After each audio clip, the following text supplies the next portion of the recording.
Coucou tout le monde. Alors aujourd'hui, j'ai décidé de faire une vidéo suite à un entretien que j'ai pu avoir avec une personne que je remercie d'ailleurs pour l'idée.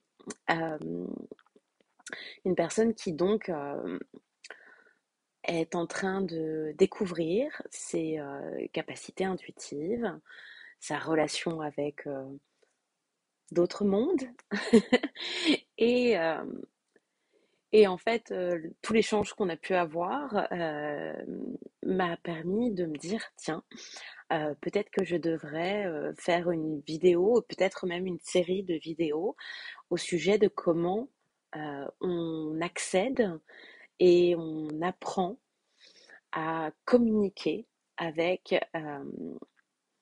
cet autre plan de nous-mêmes. L'image est vraiment la première chose sur laquelle je voudrais insister. C'est que lorsque vous démarrez à vous ouvrir à ce qu'on appelle l'intuition, ce que d'autres appellent des capacités médiumniques, bref, à ces messages qui proviennent d'un autre espace que celui de votre conscience ici, euh, il y a un nombre incalculable de peurs qui vont au départ vous empêcher d'être dans une communication claire avec ces autres plans. La première des peurs qui existent et qui existent depuis des siècles et des siècles, c'est qu'on a associé le fait d'être en contact avec cet espace, on va appeler ça l'au-delà, sans y mettre trop d'images. Euh, la première des peurs, c'est que tout ce qui est en dehors de ce que l'on voit avec nos yeux humains euh, a été associé à beaucoup de- d'images, type euh, le diable, type les démons, type les morts, type euh, type les sorcières, la magie, les sorts, euh, la possession. Euh, on a depuis des siècles raconté des tas d'histoires au sujet de ce qu'est la communication avec ces autres plans. L'idée de cette vidéo, en tout cas, est plutôt de vous faire vous poser des questions à ce sujet. Toutes ces histoires que vous avez peut-être entendues au sujet de la médiumnité, des dons, du paranormal, de tout ça, c'est quelque chose que vous avez pu entendre peut-être de la bouche de vos parents ou de vos grands-parents, de vieilles histoires qui ont été racontées comme ça. Vous avez également entendu et vu beaucoup de choses, euh, beaucoup d'histoires au travers des films. Donc dans votre inconscient s'est imprégnée toute une image euh, autour du paranormal. D'ailleurs, le simple terme, le mot paranormal, déjà vous pose dans une situation de on parle là de quelque chose qui n'est pas normal, qui est autour du normal, au-delà du normal. Donc automatiquement, inconsciemment, vous allez avoir des peurs qui vont se fixer, qui sont en relation directe avec ces symboles, justement, qui sont des symboles, du coup, de sombre, de négatif, d'effrayant, de dangereux, et c'est tout à fait normal. Or, j'aimerais simplement que vous vous posiez la question, d'où viennent ces histoires? Êtes-vous capable de prouver que ces histoires sont vraies? Êtes-vous capable? Avez-vous vous-même fait l'expérience de faits effrayants, dangereux, autour du fait de communiquer avec cet autre plan.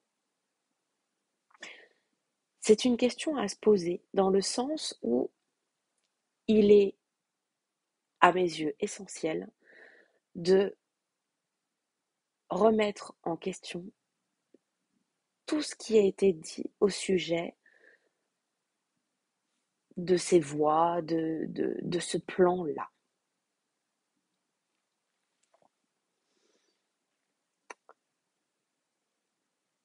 L'intuition et le fait de communiquer avec ces plans est quelque chose qui existe depuis la nuit des temps. Dans tout ce lot de dieux, de déesses, de médiums, de ceux qui communiquent soi-disant avec les morts, il y a eu énormément, et je dis bien énormément, d'avancées. La science, je ne vous parle pas là de la science qui vous dit quel, quel produit utiliser pour vous injecter ça dans le bras. Je vous parle de la science bien plus développée, a évolué et a mis en évidence de nombreux phénomènes qui, à l'époque, paraissaient être paranormaux, ou plutôt paranormaux, et qui, à l'heure d'aujourd'hui, peuvent être expliqués. Évidemment, encore et toujours, ces explications scientifiques ne sont pas à la portée de monsieur et madame tout le monde. Pourquoi? Parce qu'il y a une volonté derrière ce phénomène, il y a une volonté de garder l'être humain dans la croyance qu'il n'existe que ce qu'il peut voir ou entendre avec ses oreilles physiques et voir avec ses yeux physiques. Il nous est toujours appris que ce qui existe est ce que l'on voit avec ce corps. On nous informe toujours au travers de tout cet aspect physique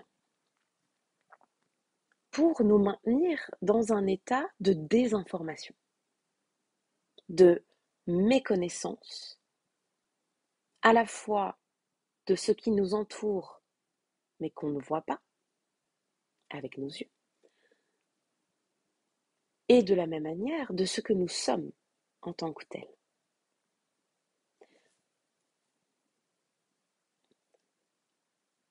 L'idée n'est pas ici de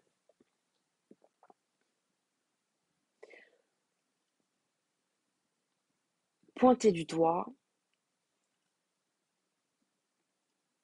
ce système. L'idée n'est pas ici de partir en guerre contre ce système qui nous désinforme. L'idée est ici de vous amener à aller explorer à votre manière ce que vous êtes réellement et par défaut tout ce qui vous entoure mais que vous ne voyez pas avec vos yeux physiques. Allez explorer, expérimenter par vous-même, pas en fonction de ce qui vous a été raconté. Expérimentez par vous-même ce qu'il y a autour de vous et ce qui est en vous. Pour parler plus clairement, je vais prendre l'exemple de cette personne qui avait extrêmement peur de tirer des cartes, c'est-à-dire de poser des questions via des cartes sur sa vie, son quotidien.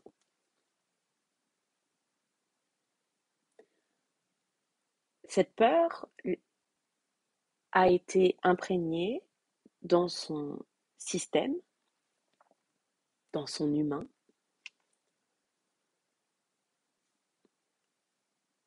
au travers de divers phénomènes et aussi par rapport à tout ce qu'elle a projeté comme image autour de ça. En elle se trouvaient diverses associations, parce que notre inconscient fonctionne comme ça. Et son inconscient a associé le danger pour elle et pour son foyer avec le fait de laisser la porte ouverte à ses guidances, son intuition, ses capacités-là, la communication avec ses autres plans.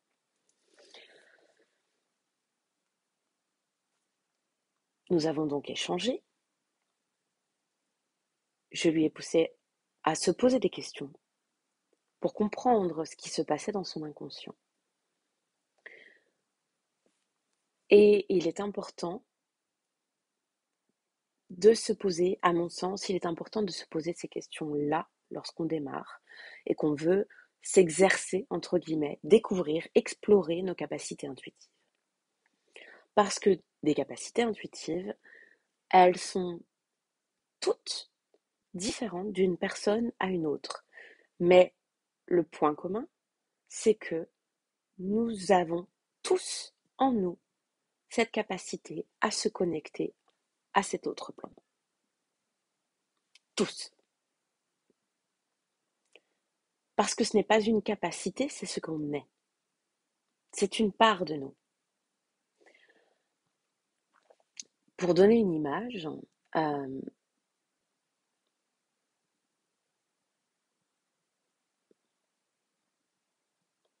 avoir peur de ce monde, c'est avoir peur d'une partie de soi. Imaginez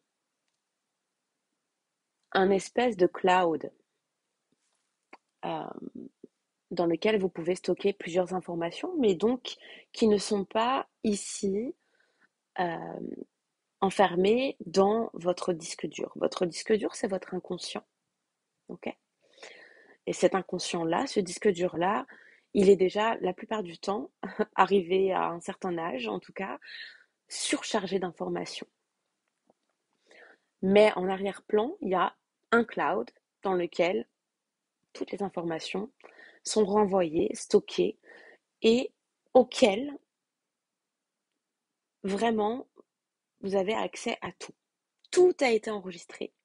Et ce cloud-là, il a enregistré non seulement vos propres mémoires en tant qu'individu, mais il a également enregistré toutes les mémoires de vos ancêtres. Donc ça remonte à l'infini, vraiment. Et votre inconscient, lui, il accède à ce cloud, il fait lui-même automatiquement l'envoi des mémoires ou le rapatriement quand il en a besoin. C'est pas quelque chose que vous contrôlez vous-même, ça se fait de manière automatique. Et on est conçu comme ça. Donc, en tant que tel, ce cloud, il vous appartient de la même manière qu'il appartient à n'importe qui. C'est un accès complet, général. Ce cloud-là, c'est donc un, une ressource d'information sur la planète tout entière. Ce cloud-là, il rassemble tous les humains.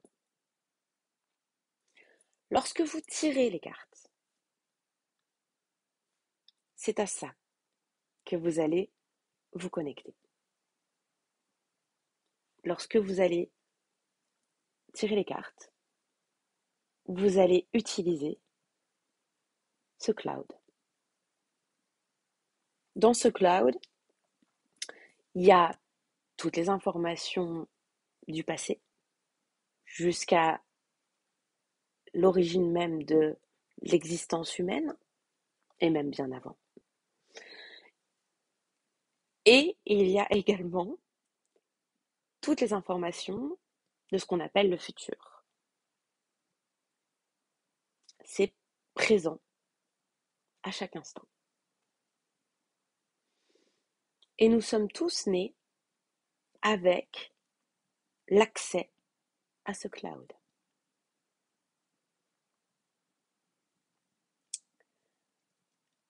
Tirer des cartes pour soi ou pour quelqu'un d'autre. Faire le pendule, c'est accéder à ce cloud. Mais voilà, depuis des millénaires, on vous dit que ce cloud est soit il n'existe pas, voilà, comme ça au moins, à partir du moment où ici c'est imprégné de ça n'existe pas, je ne peux pas avoir accès, bah ça se fait pas. Ou on vous dit, ok, oui ça existe, mais c'est dangereux. Donc on vous laisse toujours dans cette désinformation. Le but de ce système, jusque-là en tout cas, était de nous maintenir donc déconnectés de ce cloud. Ce cloud, c'est le un, c'est ce que les gens appellent Dieu, c'est ce que les gens appellent la source, c'est ça le cloud. Et donc ça ne s'arrête jamais, il n'y a aucune fin à ça.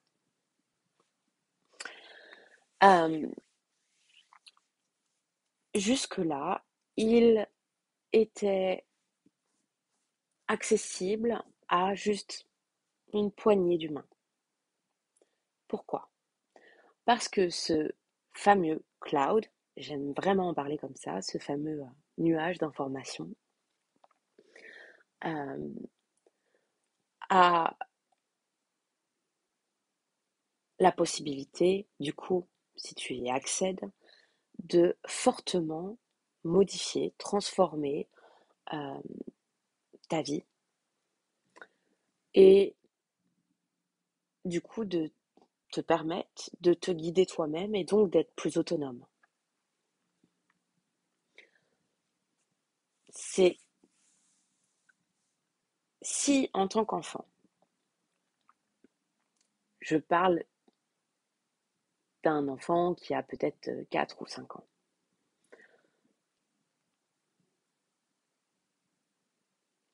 tu viens tout juste de découvrir que tu as un corps, un nom, un prénom, une histoire, une famille, ça commence déjà tout juste à se séparer du reste.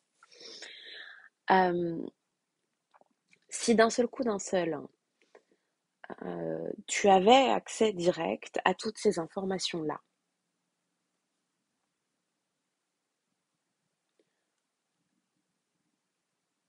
le monde autour de toi ne te serait plus nécessaire.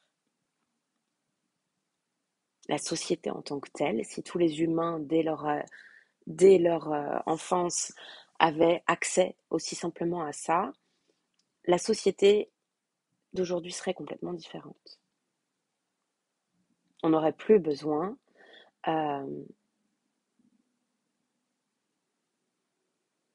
de se poser de questions, puisqu'on aurait déjà les réponses. Il n'y aurait donc aucun intérêt à vivre en soi. Parce que c'est ça la vie, dans le fond. Donc pour pouvoir construire ce monde, il a fallu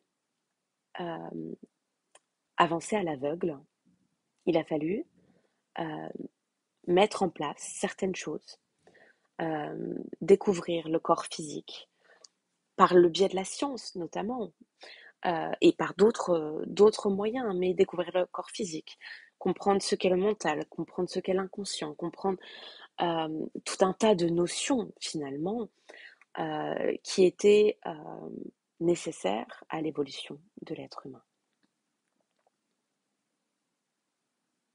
Donc il a fallu pour ça rejeter toute une partie de nous-mêmes. Et c'est parfaitement normal. Parce que lorsque on a des outils puissants en notre possession, mais qu'on n'est pas assez mature ou responsable ou raisonnable d'une certaine manière, alors on peut littéralement faire tout et n'importe quoi avec de puissants outils tels que cette forme de guidance euh, instantanée.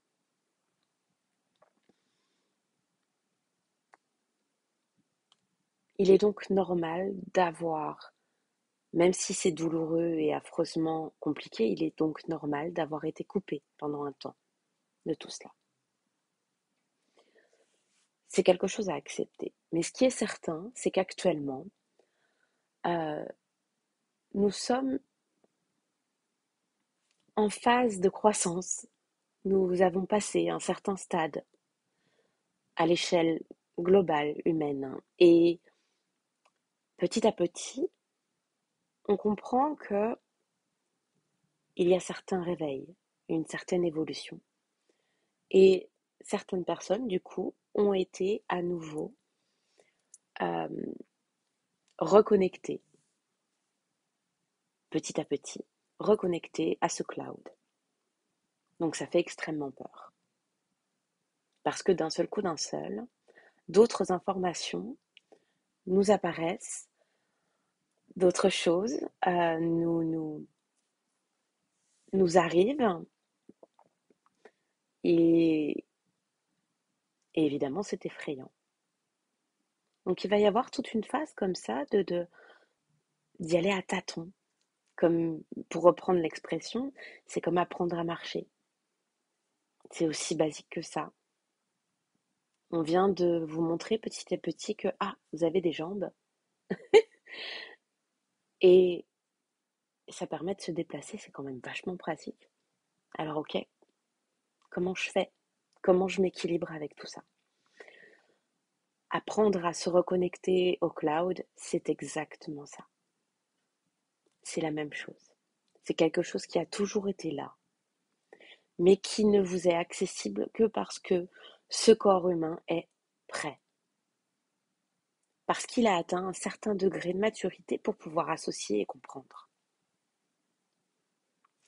Et, et voilà cette information, voilà la chose que j'avais envie de mettre en évidence aujourd'hui au travers de cette vidéo.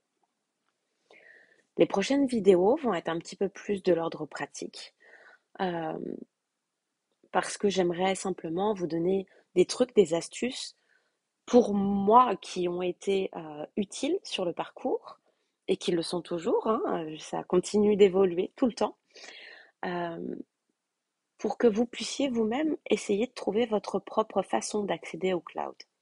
Voilà. Donc voilà, j'ai établi les choses. J'espère que cette vidéo vous sera utile. Euh, N'hésitez pas à me faire part de vos commentaires ou de vos questions pour les prochaines vidéos ou de ce qui vous intéresse. Et sur ce, je vous fais à tous un gros bisou. Prenez soin de vous. Gros, gros bisous. Ciao.